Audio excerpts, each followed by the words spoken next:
சமூகத்தில் ஜாதி, மத வேறுபாடு, தீண்டாமை நிலவிய காலத்தில் மனித சமத்துவத்தை உலகிற்கு கற்றுக் கொடுத்த மகான் அவர்தான் ஸ்ரீநாராயண குரு.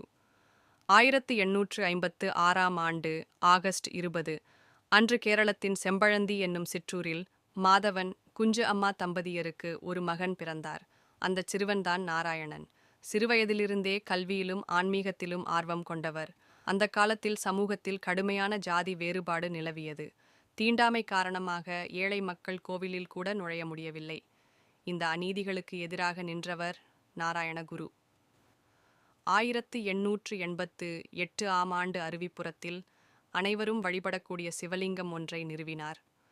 தேவன் ஜாதி பார்த்து உருவாக்கப்படவில்லை, அனைவருக்கும் ஒரே தேவன் என்ற உண்மையை உலகிற்கு எடுத்துக்காட்டினார்.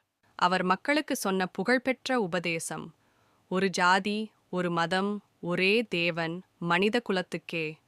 இந்த வார்த்தைகள் இன்று வரை சமூக சமத்துவத்தின் சின்னமாக இருக்கின்றன. கல்வியே முன்னேற்றத்தின் அடிப்படை என்று நம்பிய அவர் பல பள்ளிகள், ஆசிரமங்கள் அமைத்தார். அதோடு ஆத்மோபதேச சதகம், தெய்வ தசகம் போன்ற ஆன்மீக நூல்களை எழுதி மனித குலத்திற்கு வழிகாட்டினார். 1928ஆம் ஆண்டு செப்டம்பர் 20 அன்று நாராயணகுரு மறைந்தார். ஆனால் அவர் போதனைகள் இன்று வரை மக்களை வழிநடத்தி வருகின்றன.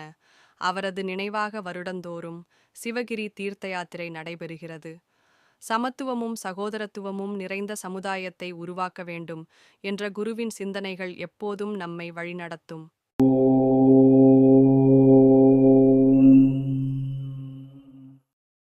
ஓம்.